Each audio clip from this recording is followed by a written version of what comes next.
രാജ്യം തെരഞ്ഞെടുപ്പിലേക്ക്. Co-presented by Berger paints 100 years of trust. നമസ്കാരം, എല്ലാ പ്രേക്ഷകരെയും ഇലക്ഷൻ വൈബിലേക്ക് സ്വാഗതം ചെയ്യുകയാണ്.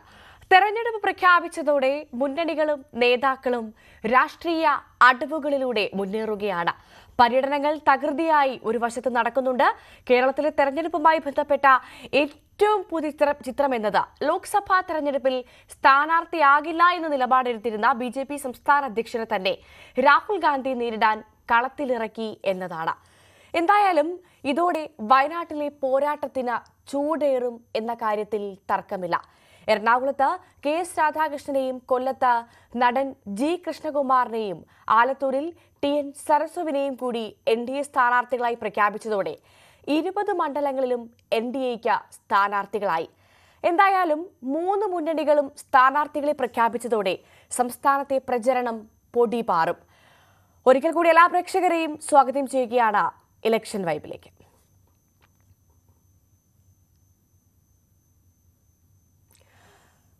വയനാട് ഉൾപ്പെടെ 4 മണ്ഡലങ്ങളിൽ കൂടി BJP സ്ഥാനാർത്ഥികളെ പ്രഖ്യാപിച്ചതോടെ സംസ്ഥാനത്തെ മത്സര ചിത്രം പൂർണ്ണം. കേരളം പോളിംഗ് ബൂത്തിലെത്താൻ ഇനി 32 ദിവസങ്ങൾ മാത്രം ബാക്കി നിൽക്കെ പ്രചാരണം ഏറ്റവും ആവേശഘട്ടത്തിലേക്ക് കടക്കുകയാണ്. ദേശീയ നേതൃത്വത്തിന്റെ നിർദ്ദേശപ്രകാരമാണ് വയനാട്ടിൽ K സുരേന്ദ്രൻ സ്ഥാനാർത്ഥിയായത്. മുഖ്യമന്ത്രി പിണറായി വിജയന്റെ പര്യടനം 30-ാം തീയതി മുതൽ ആരംഭിക്കും. 20 ലോക്സഭാ മണ്ഡലങ്ങളിലായി 60-ലധികം പൊതുയോഗങ്ങളിലാണ് മുഖ്യമന്ത്രി സംസാരിക്കുക. ഏപ്രിൽ 1-ന് കേരളത്തിലെത്തുന്ന രാഹുൽ ഗാന്ധി നാമനിർദ്ദേശ പത്രിക നൽകുകയും റോഡ് ഷോ നടത്തുകയും ചെയ്യും. പ്രധാനമന്ത്രി 2 തവണ കൂടി കേരളത്തിലെത്തിയേക്കാം. കോൺഗ്രസിന്റെയും BJPയുടെയും കൂടുതൽ ദേശീയ നേതാക്കളും പ്രചരണ രംഗത്തെത്തും. 2019-ലെ സാഹചര്യമല്ല പാലക്കാട് ഇപ്പോഴുള്ളതെന്ന് LDF സ്ഥാനാർത്ഥി A വിജയരാഘവൻ. വിജയം ഉറപ്പിച്ചെന്നും ന്യൂസ് 8ന്റെ സ്ഥാനാർത്ഥിക്കൊപ്പം പരിപാടിയിൽ A വിജയരാഘവൻ പറഞ്ഞു. സ്ഥാനാർത്ഥിക്കൊപ്പം പാലക്കാടാണ്. LDF സ്ഥാനാർത്ഥി A വിജയരാഘവനാണ് ഇപ്പോൾ നമ്മോടൊപ്പം ഉള്ളത്. നമസ്കാരം. ഈ ക്യാമ്പയിൻ ഇപ്പോൾ ഏകദേശം ഒരു 2-ാം ഘട്ടത്തിലേക്ക് കടന്നില്ലേ? 3-ാം ഘട്ടത്തിലാണ്. എങ്ങനെ പോകുന്നു? സ്വാഭാവികമായിട്ട് നമുക്ക് കുറച്ച് നേരത്തെ സമയം കിട്ടിയതുകൊണ്ട് തെരഞ്ഞെടുപ്പ് പ്രഖ്യാപിക്കാൻ വൈകിയതുകൊണ്ടും കൂടുതൽ സമയമുണ്ട് പ്രചരണങ്ങൾ നടത്താൻ, ആളുകളെ കാണാൻ.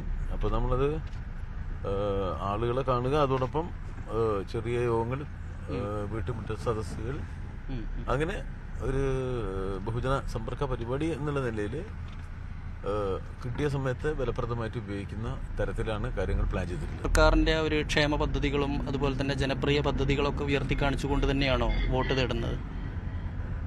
അല്ല, ഇത് പാർലമെന്റിലേക്കുള്ള തെരഞ്ഞെടുപ്പല്ലേ, എങ്കിൽ പോലും അത് ഉയർത്തി കാണിക്കുന്നുണ്ടോ? അല്ലെങ്കിൽ ഈ ഒരു സംഘപരിവാറിനെതിരെയുള്ള ഒരു പോരാട്ടത്തിൽ ഇടതുപക്ഷത്തിന് കൃത്യമായ ഒരു സ്പേസ് വേണം എന്നുള്ളത്, അതാണോ പ്രധാനമായിട്ട് ഉന്നയിക്കുന്നത്? ഇത് എല്ലാം നമ്മുടെ തെരഞ്ഞെടുപ്പ് പ്രചരണത്തിലുണ്ടാവും, അത് സ്വാഭാവികമാണ്. അതായത് ഒരു ദേശീയ രാഷ്ട്രീയത്തിൽ രൂപപ്പെട്ടു വന്നിട്ടുള്ള ജനവിരുദ്ധതയും അതോടൊപ്പം തീവ്ര വർഗീയവൽക്കരണത്തിൻ്റെതായ അജണ്ടകളും ജനങ്ങളെ ഭീതിപ്പെടുത്തുന്നുണ്ട്. അവരുടെ ജീവിതത്തെ വലിയ തോതിൽ തകരാറിലാക്കിയിരിക്കുന്നു മോദി ഭരണം എന്ന വസ്തുത നിലനിൽക്കുകയാണ്. അപ്പോൾ വർഗീയവൽക്കരണവും ദാരിദ്ര്യവൽക്കരണവുമാണ് അവർ നടത്തിയിരിക്കുന്നത്. ആ വിഷയങ്ങളുമായി ബന്ധപ്പെട്ടാണ് കേരളത്തെ നമ്മൾ ചർച്ച ചെയ്യുന്നത്. അത് ആ പൊതു അവസ്ഥയിൽ നിന്നും കേരളം വ്യത്യസ്തമാണ് ഒരളവ് വരെ. ആ ഗുണപരമായ കാര്യങ്ങൾ ജനങ്ങൾക്ക് അറിയാം. അതാണ് ഇതിന്റെ ഒരു ഗുണം. ജനങ്ങളത് ഉൾക്കൊള്ളുന്നുണ്ട്. കേരളത്തിന്റെ ഇന്നത്തെ ഇന്ത്യൻ അവസ്ഥയിൽ കേരളം നൽകുന്ന വളരെ ആശ്വാസകരമായ ഒരു അവസ്ഥയെ സംബന്ധിച്ചുള്ള നല്ല ധാരണയുണ്ട് നമ്മുടെ വോട്ടർമാർക്ക്. ഈ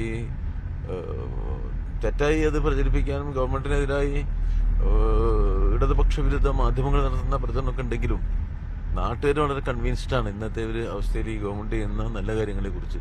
സ്വാഭാവികമായിട്ടും ഈ ഗവൺമെന്റും അതിന്റെ നല്ല കാര്യങ്ങളും നിലനിൽക്കണമെങ്കിൽ രാജ്യത്ത് രാഷ്ട്രീയ മാറ്റം അനിവാര്യമാണ്. അപ്പോൾ അതും കൂടി കൂട്ടി നമ്മൾ കൃത്യമായ കാര്യങ്ങളുടെ ഒരു വിശദീകരണമാണ് നടത്തിക്കൊണ്ടിരിക്കുന്നത്. ഇടതുപക്ഷത്തിന് വലിയ സ്വാധീനമുള്ള ഒരു സ്ഥലം തന്നെയാണ് പാലക്കാട് എല്ലാ കാലങ്ങളിലും, പ്രത്യേകിച്ച് ലോക്സഭാ മണ്ഡലം. കഴിഞ്ഞ തവണ വോട്ടിൽ വലിയ തോതിലുള്ള അടിയൊഴുക്കുണ്ടായതാണ് MP രാജേഷ് പരാജയപ്പെടാനുള്ള കാരണം. അതൊരു പരിധിവരെ പാർട്ടിക്കകത്തും വലിയ ചർച്ചയായ സംഭവങ്ങളായിരുന്നു. ഇത്തവണ അത്തരം പ്രശ്നങ്ങളെല്ലാം പൂർണ്ണമായി പരിഹരിച്ചുകൊണ്ട് ഈ അടിയൊഴുക്കുണ്ടായ സ്ഥലങ്ങളിൽ അത്തരത്തിലുള്ള പഴുതുകൾ പൂർണ്ണമായും അടച്ചുകൊണ്ടുള്ള ഒരു പ്രചാരണ രീതി തന്നെയല്ലേ നടക്കുന്നത്? തീർച്ചയായിട്ടും അങ്ങനെ ചെയ്യാം നമ്മൾ. കാരണം വെച്ചാൽ തെരഞ്ഞെടുപ്പിൽ ചില വൈകാരികതയുടെ ഭാഗമായിട്ട് തെരഞ്ഞെടുപ്പ് ഫലങ്ങൾ മാറി മറിയാറുണ്ട് നമ്മുടെ നാട്ടിൽ. ഇപ്പോൾ ഇന്ദിരാഗാന്ധി മരിച്ചപ്പോൾ സഹതാപതരംഗം ഉണ്ടായി, രാജീവ് ഗാന്ധി മരിച്ചപ്പോൾ സഹതാപതരംഗം ഉണ്ടായി. ഇപ്പം കഴിഞ്ഞ തവണത്തെ തെരഞ്ഞെടുപ്പ് നടക്കുന്ന ഒരു അന്തരീക്ഷത്തിൽ ഒരുതരം അഭിപ്രായങ്ങളുടെ ഒരു വ്യാജ നിർമ്മിതി നടന്ന തെരഞ്ഞെടുപ്പാണ് കഴിഞ്ഞ തവണ. അപ്പോൾ സ്വാഭാവികമായിട്ടും BJPയെ ചെറുക്കാൻ കോൺഗ്രസിന് ഒറ്റയ്ക്ക് പറ്റും എന്നും അതിന്റെ നേതാവ് രാഹുൽ ഗാന്ധിയാണ് എന്നും അദ്ദേഹം കേരളത്തിലുണ്ടെന്നും അദ്ദേഹം പ്രധാനമന്ത്രിയാകുമെന്നും ഉടനടി വലിയ വികസന കുതിച്ചുചാട്ടം കേരളത്തിനും തമിഴ്നാടിനും കർണാടകയ്ക്കും ഉണ്ടാവുമെന്നും ഒക്കെയുള്ള പ്രചാരവേലകൾ നടത്തിയിട്ടാണ് നമ്മുടെ മാധ്യമങ്ങൾ ജനങ്ങളെ പറ്റിച്ചത്. സ്വാഭാവികമായിട്ടും അതിൻ്റെ ഒരു സ്വാധീനം വിജയിച്ചു. അതാണ് കഴിഞ്ഞ തെരഞ്ഞെടുപ്പിന്റെ ഒരു പ്രത്യേകത. അത് എല്ലാ തവണയും നടത്താൻ പറ്റുന്ന കാര്യമില്ല. അതുകൊണ്ട് സ്വാഭാവികമായിട്ടും ജനങ്ങൾ അവരുടെ ജീവിത അനുഭവമുണ്ട്, കഴിഞ്ഞ 5 വർഷക്കാലത്തെ അനുഭവമുണ്ട് അവരുടെ മുന്നിൽ. നമ്മുടെ ഇടതുപക്ഷ വിരുദ്ധ രാഷ്ട്രീയക്കാരും ഇടതുപക്ഷ വിരുദ്ധ മാധ്യമങ്ങളും പ്രചരിപ്പിച്ചത് വസ്തുതകളായിരുന്നില്ല എന്നൊരു തിരിച്ചറിവ് സമൂഹത്തിലുണ്ട്. അത് ഒരു പ്രത്യേകതയാണ് ഈ തെരഞ്ഞെടുപ്പിൽ നമ്മൾ കാണുന്നൊരു പ്രത്യേകതയാണ്. അതുപോലെ തന്നെ ഈ കഴിഞ്ഞ തവണ പിന്നെ MP രാജേഷ് മത്സരിച്ചപ്പോഴുണ്ടായ ഒരു സാഹചര്യത്തിൽ നിന്ന് മാറിയിട്ടുണ്ടോ? ഈ ഒരു വോട്ടർമാരെയൊക്കെ കണ്ടപ്പോൾ പൊതുവേ ഉള്ള ഒരു സാഹചര്യത്തിൽ നിന്ന് പാലക്കാട് മാറി എന്ന് തോന്നുന്നുണ്ടോ? അല്ല, ഒരു തെരഞ്ഞെടുപ്പല്ല അടുത്ത തെരഞ്ഞെടുപ്പ്, ഒരു തെരഞ്ഞെടുപ്പിന്റെ ആവർത്തനമല്ല വരാൻ പോകുന്ന ഒരു തെരഞ്ഞെടുപ്പ്. ഈ തെരഞ്ഞെടുപ്പ് ഇന്നത്തെ സാഹചര്യങ്ങളെ കുറിച്ചുള്ള ജനങ്ങളുടെ വിധിയെഴുത്താണ്. നമ്മൾ ജനങ്ങളെ ബഹുമാനിക്കുകയാണ് ചെയ്യുക. ജനങ്ങളോട് നമ്മൾ അഭ്യർത്ഥിക്കുകയാണ്, നിങ്ങൾ ഇന്നത്തെ സാഹചര്യം ഇതാണ്, ഞങ്ങളുടെ ഈ സാഹചര്യത്തിൽ ജനങ്ങൾക്കൊപ്പം നിൽക്കുന്ന ഒരു പ്രസ്ഥാനമാണ് ഇടതുപക്ഷ പ്രസ്ഥാനം.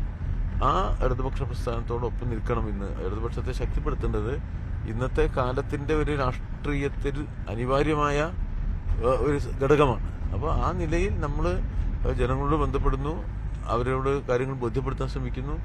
സ്വാഭാവികമായിട്ടും കഴിഞ്ഞ വർഷത്തിൽ നിന്നും വ്യത്യസ്തമാണ് ഇന്നത്തെ അന്തരീക്ഷം. ഇപ്പോൾ ദേശീയ തലത്തിലെ പ്രശ്നങ്ങൾ മാറിയിട്ടുണ്ട്, വർഗീയവൽക്കരണം കുറെ കൂടി തീവ്രമായിട്ടുണ്ട്, ദരിദ്രവൽക്കരണം കൂടിയിട്ടുണ്ട്. അതൊക്കെ നമ്മുടെ മുന്നിൽ നിൽക്കുകയാണ്. അതേസമയം വലിയ അമിതാധികാരത്തിലേക്ക്, ഏകാധിപത്യത്തിലേക്ക് ഒക്കെ പിന്നെ കേന്ദ്ര ഗവൺമെന്റ് നീങ്ങുന്നത് നമ്മളിപ്പോൾ കണ്ടുകൊണ്ടിരിക്കുകയാണ്. സ്വാഭാവികമായിട്ടും ഇതൊക്കെ സ്വാധീനം ചെലുത്തും. അത് 5 കൊല്ലം മുമ്പുള്ള അന്തരീക്ഷമല്ല, അതിൽ വളരെ മാറ്റം വന്നിട്ടുള്ള അന്തരീക്ഷമാണ്. ഈ 1989 നിന്ന് 2024 എത്തുമ്പോൾ വിജയരാഘവൻ എന്ന് പറയുന്ന സ്ഥാനാർത്ഥിയിൽ വന്ന മാറ്റങ്ങൾ പോലെ തന്നെ ഈ മണ്ഡലത്തിലും വന്ന മാറ്റങ്ങൾ എങ്ങനെ കാണുന്നു? വളരെ മനോഹരമായ ഒരു ചോദ്യമാണ്.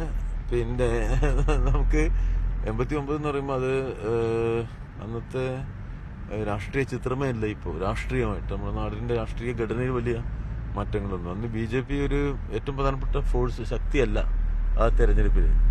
കോൺഗ്രസും UDF-ഉം LDF-ഉം തമ്മിലുള്ള മത്സരമാണ്. ഇപ്പോൾ കേന്ദ്രത്തിൽ കോൺഗ്രസ്സാണ്. അങ്ങനത്തെ ഒരു സന്ദർഭമാണ് അത് 89 രാഷ്ട്രീയമായിട്ട്. പിന്നെ ഇപ്പോൾ അന്നത്തെ വിഷയങ്ങളും വ്യത്യസ്തതയുള്ള വിഷയങ്ങളാണ്. അതിന് ശേഷം നമ്മുടെ ഇക്കണോമി, സമ്പദ്ഘടന, സാമ്പത്തിക നയങ്ങൾ, ഗ്ലോബലൈസേഷൻ എന്നൊക്കെ പറഞ്ഞ പുതിയ മാറ്റങ്ങൾ നമ്മുടെ സമൂഹത്തിൽ വന്നിട്ടുണ്ട്. അതിന്റെ ഭാഗമായിട്ടുള്ള മൂല്യബോധങ്ങളിൽ പോലും വ്യത്യാസം വന്നിട്ടുണ്ട്. ത്തേക്കാൾ സ്വാധീനം ഇടതുപക്ഷത്തിന് വർദ്ധിച്ചിട്ടുണ്ട്. ഇപ്പം അതിന് പ്രധാനപ്പെട്ട കാര്യം അതൊരു 89 അപേക്ഷിച്ച് ഇപ്പം നോക്കിയാൽ ലെഫ്റ്റിന്റെ സ്വാധീനം പുതിയ വർദ്ധിച്ചായിട്ട് കാണാൻ കഴിയും. ഒരു ഇടതുപക്ഷ തുടർഭരണം തന്നെ കേരളത്തിൽ വന്നിട്ടുണ്ട്, അത് നമുക്ക് കാണാൻ കഴിയും. അങ്ങനെയുള്ള കുറെ അനുകൂല ഘടകങ്ങളും ഇപ്പോഴുണ്ട്. അതേസമയം ഗൗരവമുള്ള രാഷ്ട്രീയ സാഹചര്യം എന്നുള്ള നിലയിൽ ഈ അനുകൂല ഘടകങ്ങളെ അതുമായി കണ്ണി ചേർത്തുകൊണ്ട് അനുകൂലമായൊരു വിജയത്ത് ഉണ്ടാക്കാൻ വേണ്ടിയുള്ള പരമാവധി പരിശ്രമം അനിവാര്യമാണ്. ഈ ലോക്സഭാ തെരഞ്ഞെടുപ്പിൽ BJP അല്ലെങ്കിൽ NDA ഒരു എതിരാളിയായിട്ട് തോന്നുന്നുണ്ടോ? അല്ല, ഈ ലോക്സഭാ തെരഞ്ഞെടുപ്പിൽ എപ്പോഴും കേരളത്തിലെ സാഹചര്യമാണ് ഞാൻ ചോദിച്ചത്. അതെ, കേരളത്തിൽ എപ്പോഴും LDF-ഉം UDF-ഉം തമ്മിലാണ് മത്സരം നടക്കുക. ഇപ്പൊ BJP ഇവിടെ ഏതെങ്കിലും മണ്ഡലം ജയിക്കും എന്ന് കരുതുന്ന ഒരാളല്ലേ കേരളത്തിൽ? BJP ഒരു നിയോജകമണ്ഡലം ജയിക്കാൻ പോകുന്നു ഇല്ല. അപ്പൊ പിന്നെ ജയിക്കാൻ പോണതാരാ? LDF ജയിക്കണമെങ്കിൽ നമ്മൾ തോൽപ്പിക്കേണ്ടത് UDF-നെയാണ്. UDF ആകട്ടെ വളരെ അവസരവാദത്തിന്റെ ഒരു രാഷ്ട്രീയ പ്രസ്ഥാനമാണ്. മൂല്യബോധമില്ലാത്ത ഒരു രാഷ്ട്രീയമാണ് UDF-ൻ്റെത്. സ്വാഭാവികമായിട്ടും നിരാകരിക്കേണ്ട ഒരു രാഷ്ട്രീയം സ്ഥിരമായി കൈകാര്യം ചെയ്യുന്ന വിഭാഗം എന്നുള്ള നിലയിൽ UDF-നെ തോൽപ്പിക്കുക എന്നുള്ളത് വളരെ പ്രാധാന്യമുള്ള ഒരു രാഷ്ട്രീയ ഘടകം തന്നെയാണ് കേരളത്തെ സംബന്ധിച്ചിടത്തോളം. കേരളത്തിലെ UDF നിലപാടുകൾ മുഴുവൻ ഇടതുപക്ഷ വിരുദ്ധമാണ്. അവർ ഒന്നാമത് ശത്രുവായിട്ട് പിണറായി വിജയനെ ഇടതുപക്ഷ കമ്മ്യൂണിറ്റിനെയും പ്രതിഷ്ഠിച്ച ഒരു കൂട്ടം ആളുകൾ എന്നുള്ള നിലയിൽ കേരള UDF രാഷ്ട്രീയ നിലവാരത്തെ സംബന്ധിച്ച് തന്നെ നമുക്ക് വളരെ സഹതാപം തോന്നും. അതുകൊണ്ട് UDF തോൽപ്പിക്കലാണ് പ്രധാനം. പക്ഷെ ദേശീയ തലത്തിൽ ബി ജെ പി ഒന്നാമത്തെ ശക്തിയായി നിൽക്കെ സ്വാഭാവികമായിട്ടും BJP പ്രതിനിധാനം ചെയ്യുന്ന രാഷ്ട്രീയത്തെ നമ്മൾ കാര്യമായി വിമർശിക്കേണ്ടി വരും. കാരണം അത് തെരഞ്ഞെടുപ്പിൽ ഒന്നാം കക്ഷി രണ്ടാം കക്ഷി നോക്കിയിട്ടൊന്നുമില്ല അതിന്റെ വിശദീകരണം. BJP ഒരു പൊതുലോമ പ്രത്യയശാസ്ത്രം കൈകാര്യം ചെയ്യുന്ന RSS പിന്തുണക്കുന്ന ഒരു സംഘടനയാണ്. അപ്പോൾ അതിനെ സംബന്ധിച്ച് നല്ല വിമർശനം സമൂഹത്തിൽ ഉണ്ടാവണം, നല്ല അവബോധം ഉണ്ടാവണം. സെക്കുലറിസം പരിരക്ഷിക്കുക എന്നുള്ളത് ഇന്നത്തെ ഏറ്റവും പ്രധാനപ്പെട്ട രാഷ്ട്രീയ അജണ്ടയാണ് എന്നുള്ളത് നമ്മൾ ജനങ്ങളെ ബോധ്യപ്പെടുത്തണം. അതുകൊണ്ട് BJP നേരെ രണ്ടാമത്തെ എതിരാളിയായിട്ട് നമ്മൾ നേരിട്ട് ഏറ്റുമുട്ടുമ്പോൾ BJPയേക്കാൾ നമ്മൾ കേരളത്തിലാവുമ്പോൾ UDF ആവും നമ്മൾ മുഖ്യ എതിരാളിയായിട്ട് നേരെ വരുന്നെങ്കിലും BJP പ്രതിനിധാനം ചെയ്യുന്ന മൂല്യങ്ങളെ, ആശയങ്ങളെ, അവർ സമൂഹത്തിൽ പ്രചരിപ്പിക്കുന്ന അപകടം നിറഞ്ഞ രാഷ്ട്രീയത്തെ നല്ല നിലയിൽ വിമർശിക്കുക എന്നുള്ളത് അതിപ്രധാനമാണ്. കാരണം അവർ ദേശീയ തലത്തിൽ അവരാണ് ഇപ്പോൾ ഇന്ത്യൻ പ്രധാനമന്ത്രി BJPക്കാരനാണ്. ഓക്കെ, എന്തായാലും ഈ ഒരുപാട് തിരക്കുകൾക്കിടയിൽ ന്യൂസ് 18 കൂടെ അല്പസമയം പങ്കിട്ടതിന് നന്ദി. Thank you. പാലക്കാട് അത്ഭുതങ്ങൾ സംഭവിക്കുമെന്നും വിജയിക്കുമെന്നും NDA സ്ഥാനാർത്ഥി C. കൃഷ്ണകുമാർ. കഴിഞ്ഞ തവണ അത്ഭുതങ്ങൾ സംഭവിച്ചാണ് VK ശ്രീകണ്ഠൻ ജയിച്ചതെന്നും ന്യൂസ് 18 സ്ഥാനാർത്ഥിക്കൊപ്പം പരിപാടിയിൽ C. കൃഷ്ണകുമാർ പ്രതികരിച്ചു. സ്ഥാനാർത്ഥിക്കൊപ്പം ഇന്ന് പാലക്കാടാണ്. NDA സ്ഥാനാർത്ഥി C. കൃഷ്ണകുമാറാണ് നമ്മുടെ കൂടെയുള്ളത്. പ്രചാരണത്തിന്റെ 3ാം ഘട്ടത്തിലേക്കാണ് NDA സ്ഥാനാർത്ഥി കടന്നിരിക്കുന്നത്. എങ്ങനെ പോകുന്നു പ്രചാരണം 3ാം ഘട്ടം? 2 ഘട്ടം കഴിഞ്ഞ സമയത്ത് ഞങ്ങൾ പൂർവാധികം ആത്മവിശ്വാസത്തോടുകൂടിയിട്ടാണ്. കാരണം ജനങ്ങളുടെ ഇടയിൽ മോദി സർക്കാരിന് അനുകൂലമായിട്ടുള്ള ഒരു വലിയൊരു വികാരമുണ്ട്. 2 മുന്നണികളും കാലാകാലങ്ങളായിട്ട് ഇവിടെ ചെയ്യാത്ത കാര്യങ്ങളെ സംബന്ധിച്ച്, പെൻഷൻ കിട്ടാത്തതിനെ സംബന്ധിച്ച്, അവരുടെ ജനകീയമായിട്ടുള്ള ആവശ്യങ്ങൾ, റോഡും കുടിവെള്ളവും പോലെയുള്ള കാര്യങ്ങളിൽ യാതൊരുവിധ നടപടിയെടുക്കാത്തതിനെ സംബന്ധിച്ചൊക്കെ വലിയ അതൃപ്തി ജനങ്ങളുടെ ഇടയിലുണ്ട്. അവര് ഒരു മാറ്റം പ്രതീക്ഷിക്കുന്നുണ്ട്. തീർച്ചയായിട്ടും അത് ഇത്തവണ NDAക്ക് അനുകൂലമായിട്ട് വരും. കേന്ദ്രത്തിന്റെ ക്ഷേമ പദ്ധതികളാണോ അതോ മോദിയുടെ വ്യക്തിപ്രഭാവമാണോ? മോദിയെക്കുറിച്ച് ഞങ്ങൾ എടുത്തു പറയേണ്ട ആവശ്യമില്ല. കാരണം ഏറ്റവും സാധാരണക്കാരായ ആളുകൾ പോലും മോദി സർക്കാർ നടപ്പാക്കിയ പദ്ധതികളെ സംബന്ധിച്ച്, അവർക്ക് അതിന്റെ ആനുകൂല്യങ്ങൾ ലഭിച്ചതിനെ സംബന്ധിച്ച്, ഈ രാജ്യത്ത് നടക്കുന്ന വികസന പ്രവർത്തനങ്ങളെ സംബന്ധിച്ച്, അവരുടെ പരിസരത്ത്, അവരുടെ പ്രദേശങ്ങളിൽ നടക്കുന്ന വികസനത്തെ സംബന്ധിച്ചെല്ലാം ഞങ്ങളോട് വാദവരാതെ സംസാരിക്കുകയാണ്. അതുകൊണ്ട് ഞങ്ങൾക്ക് പ്രത്യേകിച്ച് കേന്ദ്ര ഗവൺമെന്റ് നേട്ടങ്ങളോ അല്ലെങ്കിൽ നരേന്ദ്രമോദിജിയെക്കുറിച്ചോ സംബന്ധിച്ചോ ഞങ്ങൾക്ക് പറയേണ്ട ആവശ്യമില്ല. ജനങ്ങൾ നരേന്ദ്രമോദിജിയെ അവരുടെ ഹൃദയത്തിലേറ്റിക്കഴിഞ്ഞു. അവര് മോദി സർക്കാരിന്റെ പദ്ധതികളുടെ ഗുണഭോക്താക്കളായി കഴിഞ്ഞു. അതുകൊണ്ട് ഞങ്ങളെ സംബന്ധിച്ചോളം അവരെ ഒരു ഓർമ്മപ്പെടുത്തലിന്റെ പോലും ആവശ്യമില്ലാത്ത സ്ഥിതിയാണ്. ഈ ത്രികോണ മത്സരം നടക്കുന്ന കേരളത്തിലെ അപൂർവ മണ്ഡലത്തിലൊന്നാണ് യഥാർത്ഥത്തിൽ പാലക്കാട്. കഴിഞ്ഞ തവണ 2 ലക്ഷത്തിൽ ചില്ലാനം വോട്ടുകൾ ലഭിച്ചിട്ടുണ്ട്. പ്രധാനമായും പാലക്കാട് നഗരം, അതുപോലെ തന്നെ മലമ്പുഴ പോലുള്ള സ്ഥലങ്ങളിൽ വലിയ സ്വാധീനം BJP ഉണ്ടാക്കി വരുന്നുണ്ട്. ഇത്തവണ ഈ 2 ലക്ഷത്തിൽ നിന്ന് എത്ര ശതമാനം വോട്ടുകൾ ഉയർത്താൻ കഴിയും? പ്രത്യേകിച്ച് മോദിയുടെ വരവോടുമൊക്കെ കൂടി വലിയ രീതിയിൽ തന്നെ ഊർജ്ജസ്വലമായി തന്നെ BJP പ്രവർത്തിക്കുന്നുണ്ട്. എങ്ങനെയാണ് ഇതിനെ കാണുന്നത്? നിങ്ങൾ വോട്ട് ഉയർത്തൽ എന്ന് പറയണ്ട. ഞങ്ങൾ ഇത്തവണ ഈ തെരഞ്ഞെടുപ്പിൽ ഞങ്ങൾ വിജയിക്കാൻ തന്നെയാണ് മത്സരിക്കുന്നത്. ഞങ്ങൾ വിജയിക്കുക തന്നെ ചെയ്യും.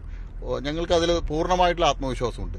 1,25,000 വോട്ടിന് വിജയിച്ച LDFനെ പരാജയപ്പെടുത്തി VK ശ്രീകണ്ഠന് കഴിഞ്ഞ തെരഞ്ഞെടുപ്പിൽ ജയിക്കാൻ കഴിയുമെങ്കിൽ ഇത്തവണ 1,25,000 വോട്ട് ഭാരതീയ ജനതാ പാർട്ടിക്ക് അനുകൂലമായിട്ട് മാറിയാൽ പാലക്കാട് ലോക്സഭാ മണ്ഡലത്തിൽ ഭാരതീയ ജനതാ പാർട്ടി NDAയുടെ സ്ഥാനാർത്ഥി വിജയിക്കും. വോട്ട് ഉയർത്തലല്ല.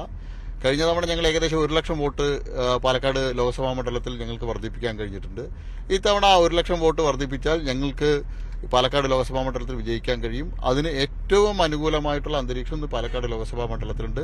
2 ആൾ ജയിച്ചു പോയാലും കേന്ദ്രത്തിൽ അവർക്ക് യാതൊന്നും ചെയ്യാൻ കഴിയില്ല.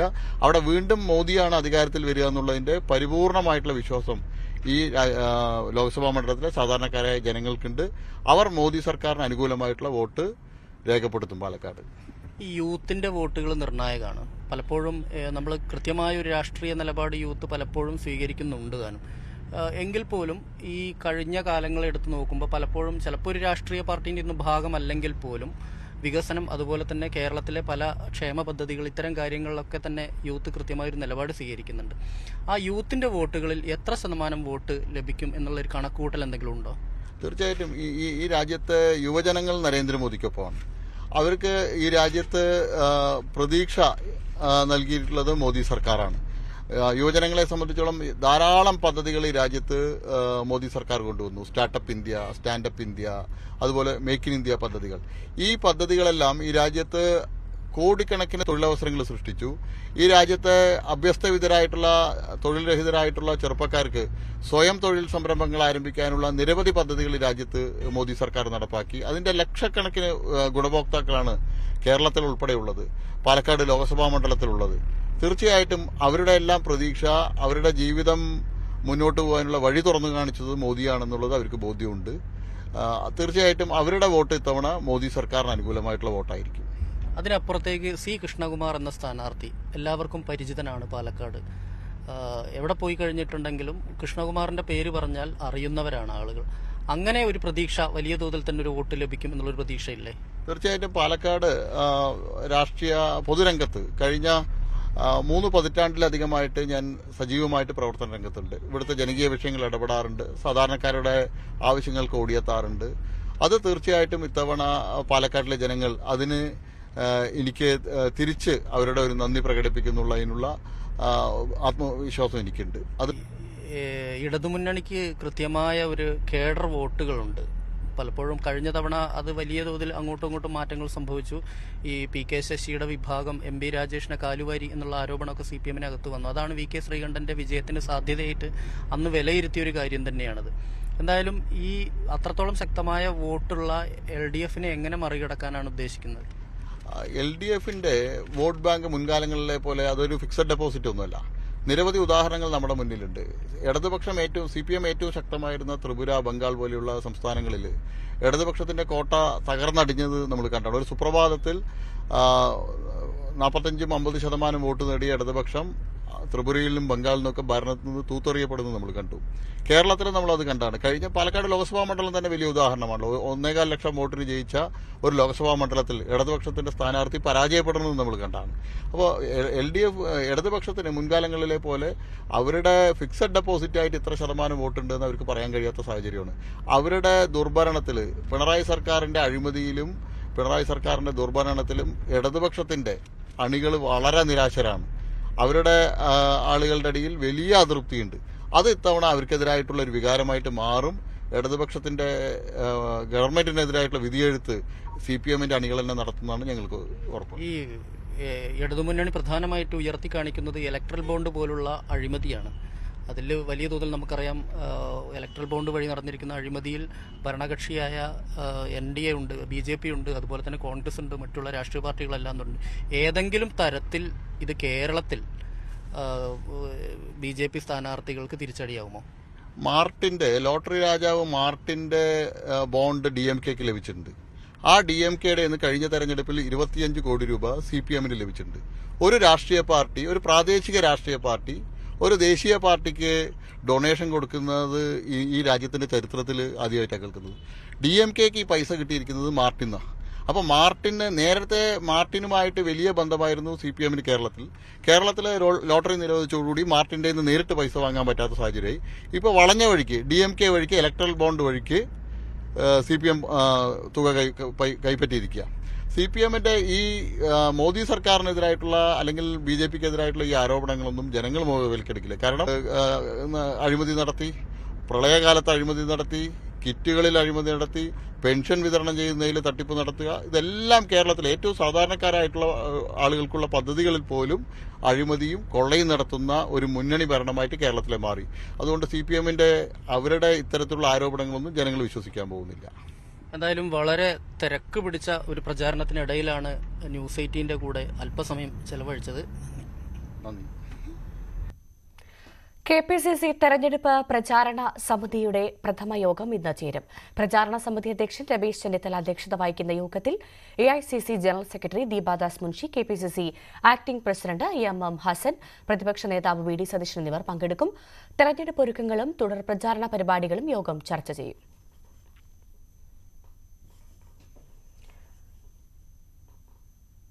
തെരഞ്ഞെടുപ്പ് പ്രചാരണം ഹൈടെക് ആകുമ്പോഴും ചില ചുവരെഴുത്തുകൾ ഇപ്പോഴും കൗതുകമായി അവശേഷിക്കുന്നുണ്ട്. എറണാകുളം ഇടപ്പള്ളിയിലുള്ള ഒരു ചുവരെഴുത്ത് അതുപോലെയാണ്. 1957 തെരഞ്ഞെടുപ്പിലെ കോൺഗ്രസ് സ്ഥാനാർത്ഥികൾക്ക് വേണ്ടിയുള്ളതായിരുന്നു ഈ ചുവരെഴുത്ത്.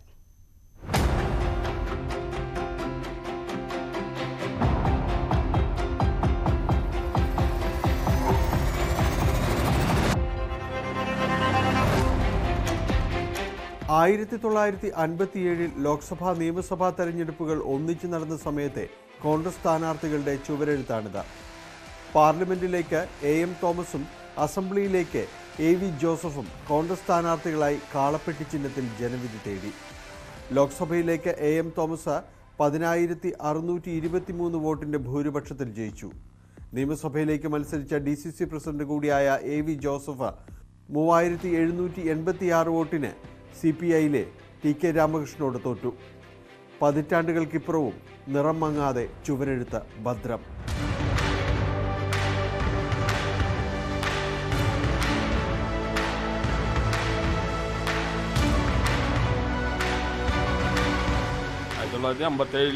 ആണെന്നുള്ളതാണ് എൻ്റെ അറിവ്. മറ്റേ AV ഹോസ്പിറ്റലിനും പിന്നെ ഇവിടെ രമ്പാട്ട് AV ഹോസ്പിറ്റൽ എന്ന് പറഞ്ഞ പുള്ളി SMLA നിയമസഭയിലേക്ക് പുള്ളി. ഞങ്ങളൊക്കെ ഇവിടെ ഒരു കുറേ വർഷങ്ങളായിട്ട് ഇങ്ങനെ എൻ്റെ കാരണവരൊക്കെ ആയിട്ട് വാടക എടുത്ത് അങ്ങനെ നിൽക്കണതാണ്. അത് ഇതുവരെ അവിടെ മെയിൻ്റനൻസ് വന്നിട്ടുണ്ടെങ്കിൽ അത് മായ്ച്ചു കളഞ്ഞിട്ടില്ല ഇതുവരെ പെയിൻ്റ് അടിച്ച്. ഇല്ല അത് അങ്ങനത്തെ എന്തോ ചായക്കൂട്ടാണ് ആ സമയത്ത് ഉപയോഗിച്ചേക്കണത്. ഇത് കോൺഗ്രസ് ഓഫീസായിരുന്നു. ഒരു 50-55 വർഷത്തിന് മുമ്പുള്ള എഴുത്താണത്. AV ജോസഫേട്ടൻ എന്നാണ് അദ്ദേഹത്തിൻ്റെ പേര്. അദ്ദേഹം അമ്പാട്ട് കുടുംബമാണ്.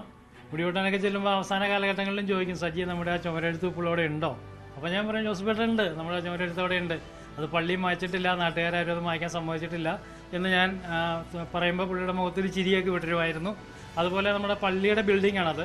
അത് കാലാകാലങ്ങളിൽ മെയിൻ്റെനൻസ് ഒക്കെ നടക്കുന്നുണ്ട്, ഷീറ്റ് കാര്യങ്ങളൊക്കെ ഇടുന്നുണ്ട്, പെയിൻ്റ് അടിക്കുന്നുണ്ട്. എങ്കിലും പള്ളിക്കും നാട്ടുകാർക്കും താല്പര്യമുള്ളത് കൊണ്ട് തന്നെ ഇന്നും അത് മായാതെ ആ പഴയ ഓർമ്മ നിലനിന്ന് പോയിക്കൊണ്ടിരിക്കുന്ന ഒരു രീതിയാണ് ഇവിടെ നമ്മൾ കാണുന്നത്.